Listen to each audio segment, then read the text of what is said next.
Amara Vale slipped through the hotel ballroom service entrance, her black apron tied tight, her sneakers silent against the polished marble. At 23, she was used to blending into the background, another faceless worker in a sea of wealth. But tonight, her pulse thrummed with purpose. She adjusted the tray of champagne flutes, her fingers steady despite the weight of what she was about to do. The Draxlers' annual gala was in full swing, a glittering parade of power and privilege, and she had clawed her way onto the staff roster for one reason: to bring their empire to its knees. Months of planning, sleepless nights, and whispered calls with allies had led to this moment. As she stepped into the glow of chandeliers, she felt the room's energy shift, though no one noticed her yet. They never did, until she wanted them to. The ballroom was a spectacle of excess, filled with the city's elite, bankers, CEOs, and socialites draped in silk and diamonds. Amara moved through them, her tray a shield, her eyes scanning for the Draxlers. She spotted them at the head table, a trio of untouchable arrogance. Cassian Draxler, the billionaire patriarch, sat like a king, his silver hair catching the light as he leaned into a conversation.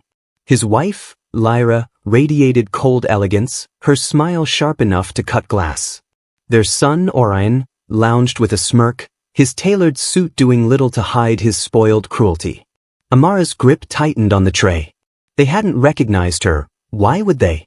To them, she was just another servant, invisible until they needed sport. She approached their table, offering champagne with a practiced nod. Orion's eyes flicked to her, lazy and predatory. "Careful, sweetheart," he said, loud enough for the nearby guests to turn. "Don't spill. Wouldn't want to ruin Daddy's big night." His voice dripped with mockery, and a few investors chuckled, their gazes lingering on her plain flats, her simple braid. Amara's face stayed neutral, her heart a steady drum. She set a flute in front of Lyra, who didn't bother looking up. "Make it quick," Lyra murmured, waving a manicured hand. "We're expecting important people." Amara nodded, retreating a step, but her mind was racing, cataloging every word, every glance. She had studied their patterns for months, how they humiliated staff, how they flaunted their $500 million empire like a weapon. Tonight, she was ready to turn it against them. As she circled back with another tray, the Draxlers' routine began, as predictable as it was cruel. Orion leaned forward, his voice carrying over the violins. "Hey, waitress," he called, snapping his fingers. "You look like you're struggling. Need a hand?" He didn't wait for an answer, stacking 2 unopened champagne bottles on her tray.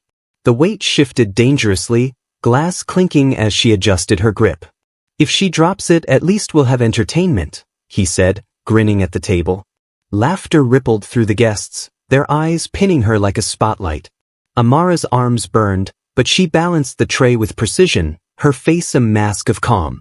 She caught Cassian's glance, brief, dismissive, as if she were a minor inconvenience. Inside, she counted her steps, her timing. Every insult was fuel, every laugh a step closer to her plan's ignition.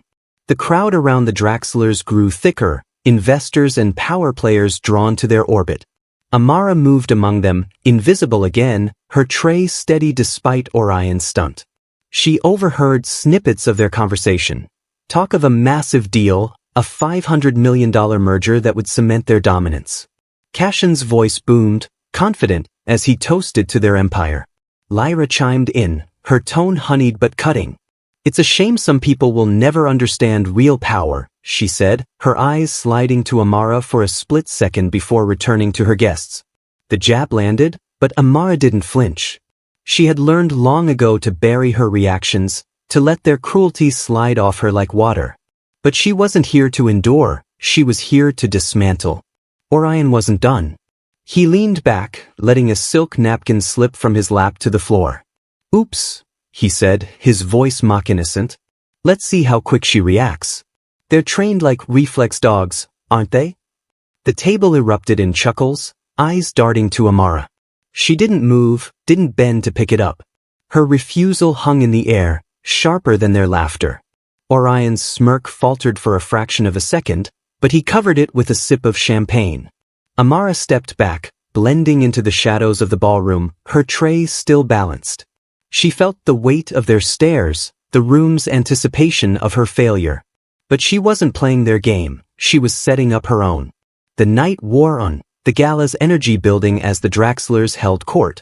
Amara circled, her movements deliberate, her apron pocket hiding the phone that was her secret weapon. She caught a glimpse of Silas Corvin in the crowd, her childhood friend turned lawyer, his face half hidden behind a glass of water. He was here for her, though no one else knew it.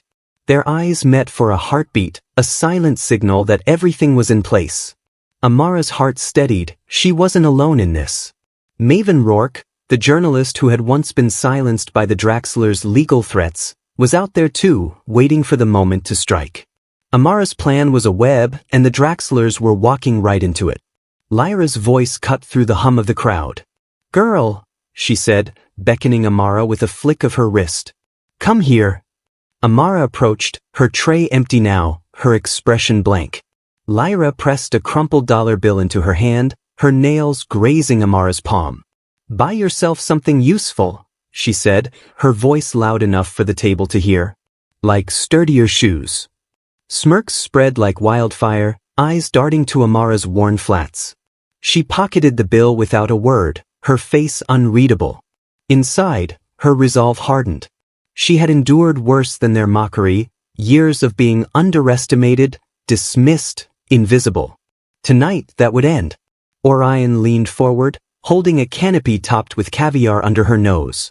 "Bet she thinks this is just salty jelly," he said, biting into it with exaggerated relish. Crumbs scattered as the table laughed, their amusement a polished blade. Amara stood still, her gaze fixed on a point beyond them, her silence louder than their noise. She could feel the phone in her pocket, its weight a promise. Every word they spoke, every jab they threw, was being recorded, catalogued, ready to be weaponized. She had spent months building this moment, connecting with Silas, feeding Maven's investigation, gathering the evidence that would unravel the Draxlers' empire. The investors were fully engrossed now, their laughter mingling with the clink of glasses. Cashin raised his voice, boasting about the merger, the deal that would rewrite the city's skyline. Amara moved closer, offering more champagne, her tray a prop in her performance. She caught Lyra's eye again, a flicker of recognition that didn't quite land. "You're still here?" Lyra said, her tone laced with irritation. "Don't you have somewhere else to be?" Amara inclined her head, murmuring, "Just doing my job, ma'am." The words were soft, deferential, but her mind was racing, calculating. The deal was about to close, the documents waiting on the table. She was so close. Orion waved her over again, his grin sharp. "Let's try something new," he said, gesturing to a velvet chair beside Lyra. "You can sit here for a moment? Oh wait, no, you might get used to it." The table burst into laughter, the sound crisp and cutting. Amara didn't blink, didn't shift. She stood steady, her tray a silent anchor. The room seemed to tighten around her, the air thick with their amusement. But she was counting seconds, watching the Draxlers' every move. Her phone vibrated faintly in her pocket, a message from Silas, confirming the final piece was in place. She took a slow breath, her heart steady now, her plan clicking into place like a lock. Amara stepped back, her tray lowered, her eyes flicking to the phone tucked in her apron. She was ready, but she needed the perfect moment. The Draxlers were still laughing, their voices carrying over the music, their guests hanging on every word.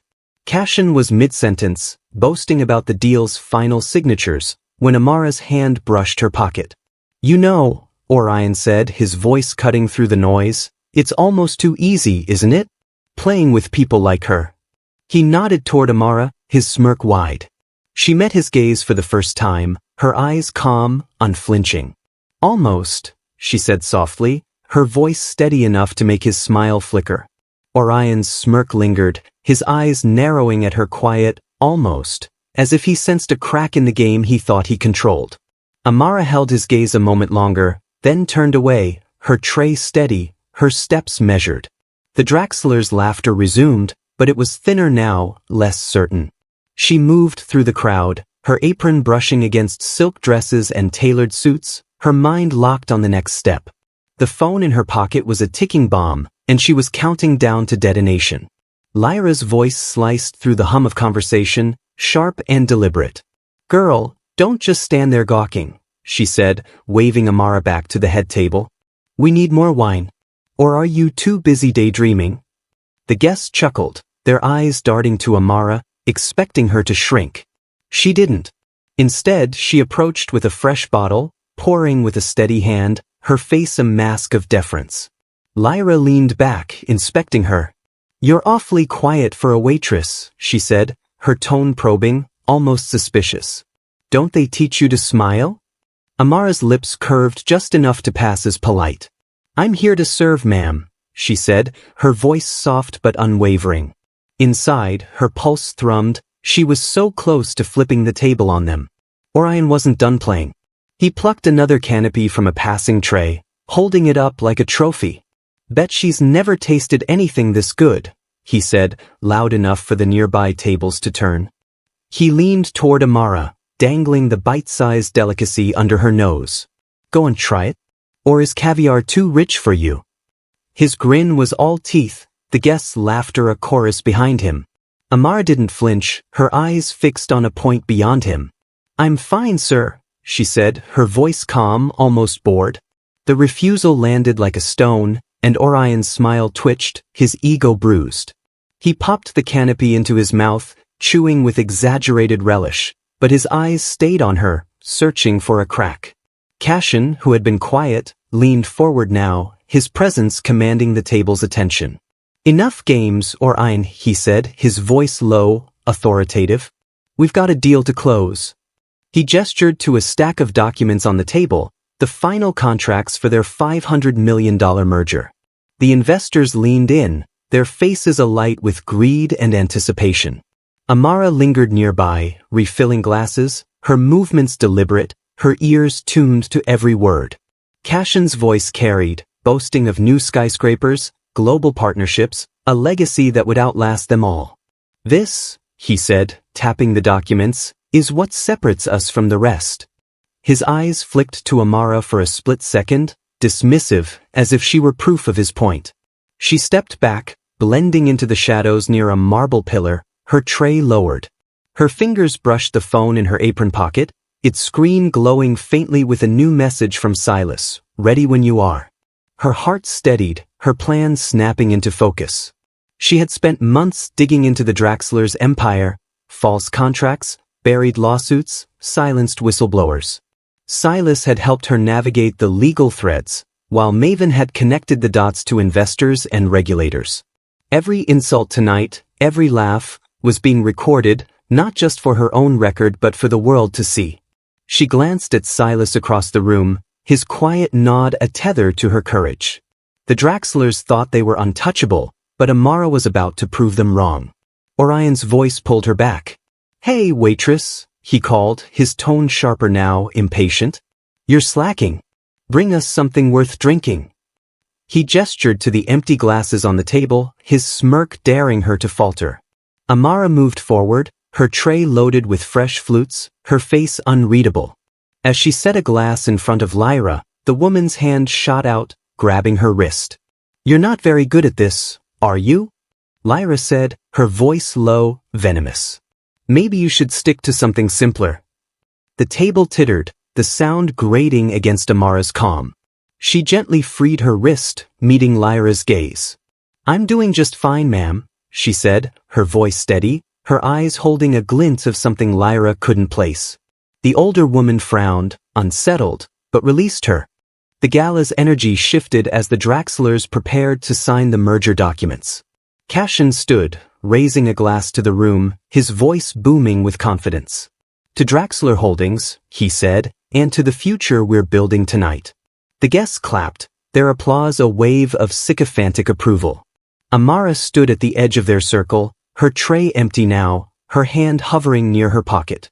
She caught Maven's silhouette near the ballroom's entrance, the journalist's camera discreet but ready. The Draxlers were too busy basking in their moment to notice the storm gathering around them. Amara's fingers closed around her phone, her thumb brushing the screen. It was almost time. Orion, still restless, turned his attention back to her. "You know," he said, leaning back in his chair, "it's almost sad watching people like you scurry around. No ambition, no future. Just this." He gestured vaguely at her apron, her tray, his voice dripping with disdain. The guests laughed, but it was weaker now, their focus split between Orion's cruelty and Cashin's impending signature. Amara didn't respond, her silence a blade of its own. She stepped closer, placing a fresh napkin on the table, her movements slow, deliberate. "Not everyone needs an empire," she said softly, her words barely audible over the music. Orion blinked, caught off guard, but before he could retort, Cashin's pen scratched across the first document, the sound like a gunshot in Amara's ears. She retreated to the edge of the room, her heart pounding now, her plan teetering on the edge of execution. The Draxlers were signing, their signatures sealing their triumph, or so they thought. Amara's phone vibrated again, another message from Silas. Now. She took a breath, her fingers steady as she opened the app she'd prepared. Months ago, she'd found a backdoor into the Draxlers' deal, a flaw in their contracts that Silas had verified, a thread Maven had pulled to unravel their web of lies. One call, one signal, and it would all come crashing down. She glanced at the head table, where Lyra was laughing, her diamond earrings catching the light. "To power," Lyra said, raising her glass, her voice a toast to their victory. Amara's hand moved to her phone, her thumb hovering over the screen. She stepped into the open, no longer hiding, her apron still tied but her posture straight, unyielding. The room didn't notice her yet, their eyes fixed on the Draxlers, on the documents, on the promise of wealth. She raised the phone to her ear, her voice cutting through the violins, clear and steady. "Cancel the deal," she said, her words slicing the air. "Effective immediately." The music seemed to falter, heads turning, a ripple of confusion spreading. Lyra's glass froze halfway to her lips, her laughter dying. Orion's smirk vanished, his eyes darting to Amara. Cashin's pen stopped, his hand hovering over the page. For a moment, the ballroom held its breath. Lyra let out a nervous laugh, her voice brittle. "She's bluffing," she said, glancing at the investors, who shifted uneasily in their seats. "Some kind of stunt." But Amara didn't waver. She tapped her phone, and the ballroom's central screen, meant for corporate slideshows, flickered to life. Emails, documents, and recordings, months of evidence, flashed across it, exposing the Draxlers' lies, their fraud, their buried scandals. Investors gasped, their phones buzzing as notifications poured in. Amara lowered her phone, her eyes locked on the Draxlers. "I'm not bluffing," she said, her voice calm but unyielding. The room erupted in whispers, the air thick with panic. Cashin's face drained of color, his hands still clutching the pen. "What is this?" he demanded, his voice low, dangerous. He stood, towering over the table, but Amara didn't flinch. She stepped forward, her tray abandoned, her apron no longer a disguise. "It's over," she said, her words carrying across the room. "Your deal, your empire, it's done." The investors were on their feet now, phones in hand, their voices rising in a chaotic hum. Lyra's eyes darted to the screen, her composure cracking as she saw her family's secrets laid bare. Orion lunged toward Amara, his face twisted with rage, but Silas appeared at her side, his presence quiet but firm. "I wouldn't," he said, his voice steady, and Orion froze. The ballroom was a storm now, guests scrambling, reporters pushing forward, cameras flashing. Amara stood at the center, her heart racing but her resolve unbreakable. She had planned this for months, endured their mockery, their cruelty, all for this moment. The Draxlers' empire was crumbling, and she was the one who had lit the fuse. "You thought I was nothing," she said, her voice rising just enough to carry. "But I was paying attention." The room was hers now, every eye on her, the waitress who had brought down a dynasty. And she wasn't done yet. The ballroom was a hurricane of chaos, the chandelier's glow flickering as if mirroring the unraveling of the Draxlers' empire. Amara stood at the center, her apron still tied but her posture commanding, the phone in her hand now a scepter of truth. The screen behind her blazed with evidence, emails detailing bribes, forged contracts, silenced whistleblowers, all laid bare for the world to see. Investors scrambled for the exits, their phones buzzing with urgent calls to brokers, their faces pale with the realization that their fortunes were tied to a sinking ship. The Draxlers sat frozen at their table, Cassion's pen still hovering over the unsigned documents, Lyra's glass trembling in her hand, Orion's smirk replaced by a scowl of disbelief. Amara's voice lingered in the air, her words, "You thought I was nothing," echoing like a verdict. Cassion was the first to move, his chair scraping back as he stood, his face a mask of fury. "Who are you?" he demanded, his voice low but shaking, as if he could still intimidate her into submission. Amara didn't flinch. She stepped closer, her sneakers silent on the marble, her eyes locked on his. "I'm Amara Vale," she said, her voice steady, cutting through the chaos. "And I've been watching you for a long time." The room seemed to hold its breath, the reporters' cameras flashing, capturing every word. Silas stood at her side, his quiet presence a shield, while Maven Rourke pushed through the crowd, her notebook open, her eyes gleaming with the story she'd waited years to tell. Lyra's laughter broke the tension, shrill and desperate. "This is absurd," she said, her voice pitching higher as she turned to the remaining guests. "She's a nobody, a waitress. You're going to believe her over us." But her words fell flat, drowned by the murmurs of the crowd, the damning evidence still scrolling across the screen. An investor, a gray-haired man in a tuxedo, stood abruptly, his face red. "You lied to us," he spat, pointing at Cassion. "This deal was built on fraud." Others joined in, their voices rising, a chorus of betrayal. Lyra's smile faltered, her hands clutching her glass so tightly it cracked, a thin line of champagne dripping onto the table. Orion lunged forward, his face twisted with rage. "You little—" he started, but Silas stepped in front of Amara, his hand raised, calm but firm. "Back off," Silas said, his voice low, carrying the weight of years spent fighting battles in courtrooms. Orion hesitated, his fists clenched, but the cameras were on him now, and he knew it. He sank back into his chair, his bravado crumbling. Amara didn't look at him. Her eyes were on Cassion, the man who had built an empire on lies, who had crushed anyone who dared challenge him. "You thought you could bury the truth," she said, her voice clear, unwavering. "But the truth doesn't stay buried." Maven Rourke stepped forward, her voice cutting through the noise. "Ms. Vale," she called, holding up her recorder. "How did you do this? How did you bring them down?" The question hung in the air, a spotlight on Amara. She took a breath, her heart pounding but her resolve ironclad. "I listened," she said simply. "I worked, I watched, and I waited. They thought I was invisible, but that was their mistake." She glanced at Silas, who gave her a small nod, and then at Maven, whose eyes shone with respect. "I had help," Amara added. "People who believed the truth was worth fighting for." The room erupted in questions, reporters surging forward, their cameras trained on Amara. The Draxlers were forgotten now, their table an island of ruin in a sea of chaos. Cassion sank into his chair, his face ashen, his empire dissolving in real time. Lyra's hands shook as she tried to salvage her composure, whispering to Orion, but he shoved her hand away, his eyes darting to the exits.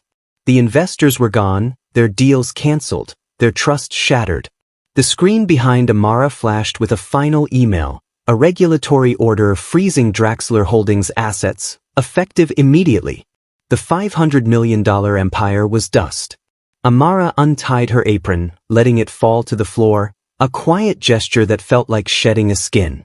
She stood taller, her plain flats no longer a source of shame but a badge of her resilience.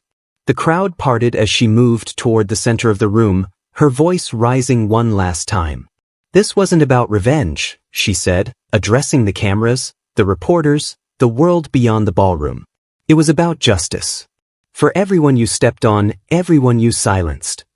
Her eyes flicked to the Draxlers, who sat pale and powerless, their legacy reduced to headlines of scandal. Maven stepped closer, her voice softer now, almost reverent.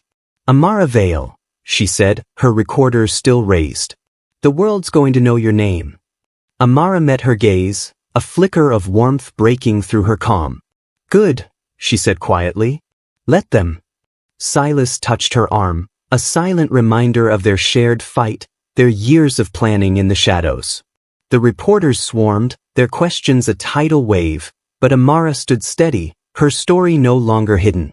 She had been the waitress, the nobody, the invisible girl, but now she was the woman who had toppled an empire. As the cameras rolled, the room buzzed with her name, Amara Vale, spoken with awe, with respect, with recognition. The Draxlers were escorted out by security, their heads bowed, their power stripped away. Amara watched them go, her heart quiet now, the storm inside her finally calm. She had done what she came to do.